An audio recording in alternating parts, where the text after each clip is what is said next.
সাংবাদিক দম্পতি সাগর সরোয়ার ও মেহেরুন রুনির ঘটনায় নতুন মোড়।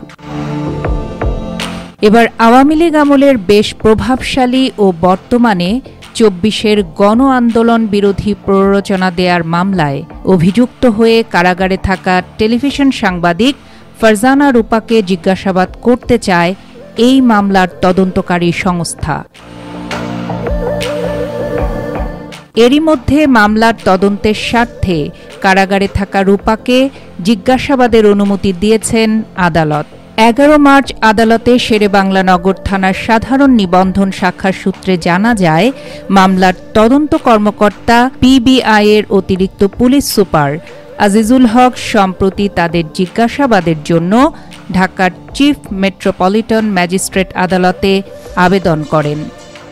গত ৪ মার্চ ঢাকার metropolitan magistrate M A. Azharul Islam আবেদন মঞ্জুর করে তাকে জিজ্ঞাসাবাদের অনুমতি প্রদান করেন। এ মামলায় প্রতিবেদন দাখিলের জন্য আগামী ১৫ এপ্রিল দিন ধার্য রয়েছে।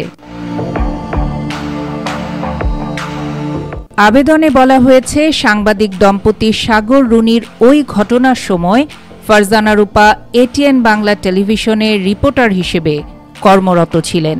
রুনির সঙ্গে তার ঘনিষ্ঠ সম্পর্ক ছিল এবং পারিবারিকভাবে ঘনিষ্ঠতা ও যাতায়াতও ছিল। নারকীয় ওই ঘটনার পর বিষয়টি নিয়ে তিনি টেলিভিশনে রিপোর্ট করেন মর্মে জানা যায়, তাকে জিজ্ঞাসাবাদ করলে এ মামলার রহস্য উদ্ঘাটনে গুরুত্বপূর্ণ তথ্য পাওয়ার সম্ভাবনা রয়েছে বলে মনে করছে তদন্তকারী সংস্থাটি। তানভীর রহমান সহ মোট আসামি ৮ জন। অন্য আসামিরা হলেন বাড়ির নিরাপত্তারক্ষী ইনাম আহমেদ ওরফে হুমায়ুন কবির, রফিকুল ইসলাম, বকুল মিয়া, মিন্টু ওরফে মাসুম মিন্টু, কামরুল হাসান অরুণ, পলাশ রুদ্রপাল ও আবু সাইদ। আসামিদের প্রত্যেককে একাধিকবার রিমান্ডে নেওয়া হলেও তাদের কেউই স্বীকারোক্তিমূলক জবানবন্দি দেননি। ২০১২ সালের ১১ ফেব্রুয়ারি রাতে ঢাকার পশ্চিম রাজাবাজারে মাছরাঙা টেলিভিশনের বার্তা সম্পাদক সাগর সরোয়ার ও এটিএন বাংলার জ্যেষ্ঠ প্রতিবেদক মেহেরুন রুনি নিজেদের ভাড়া বাসায় নির্মমভাবে আততায়ীর শিকারে পরিণত হন। পরদিন ভোরে তাদের ক্ষতবিক্ষত দেহ উদ্ধার করা হয়। এরপর রুনির ভাই নওশের আলম রোমান রাজধানীর শেরেবাংলা নগর থানায় একটি মামলা দায়ের করেন। প্রথমে মামলার তদন্ত কর্মকর্তা ছিলেন ওই থানার এক এসআই। ৪ দিন পর চাঞ্চল্যকর এ মামলার তদন্তভার ঢাকা মহানগর গোয়েন্দা পুলিশ ডিবির কাছে হস্তান্তর করা হয়। ২ মাসেরও বেশি সময় তদন্ত করে রহস্য উদ্ঘাটনে ব্যর্থ হয় ডিবি। পরে হাইকোর্টের নির্দেশে একই বছরের ১৮ এপ্রিল মামলাটির তদন্তভার র্যাবের কাছে হস্তান্তর করা হয়। সেই থেকে দীর্ঘ সময় পেরিয়ে গেলেও মামলার তদন্ত প্রতিবেদন দাখিল করতে পারেনি সংস্থাটি।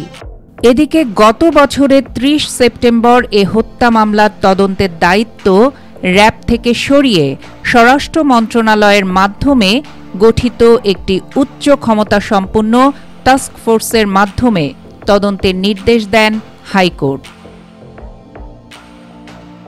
বৈষম্য বিরোধী ছাত্র আন্দোলনকে কেন্দ্র করে রাজধানীর যাত্রাবাড়ী থানার ২টি মামলায় সাংবাদিক দম্পতি শাকিল আহমেদ ও ফারজানা রূপা কারাগারে আছেন।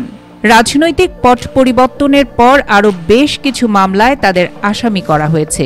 এসবের মধ্যেই হঠাৎ করে ফারজানা রূপার ডাক পড়ল তার এককালের সহকর্মী ও বান্ধবী রুনি ও তার স্বামীর সাথে ঘটে যাওয়া ওই কাণ্ডের তদন্তের জিজ্ঞাসাবাদে। এখন দেখবার বিষয় একটাই, সাগর রুনির এই মামলার প্রতিবেদন দেওয়ার তারিখ শতাধিকবার পেছানোর যে পাগলা রেলগাড়ি, সে কি এবার সত্যি সত্যি স্টেশন খুঁজে পাবে? সরকার কি তাহলে এই মামলার ইতি টানতে খুব বেশি আন্তরিক, নাকি ফ্যাসিস্ট সরকারের দোসরের তকমা গায়ে লেগে থাকার কারণেই এবার ১৩ বছর ধরে আলোড়ন সৃষ্টি করা মামলায় রূপার ডাক পড়েছে? হিসেবটা গোলমেলে হলেও উত্তরটা ঝকঝকে পরিষ্কার হবে, আপাতত এটাই কাম্য।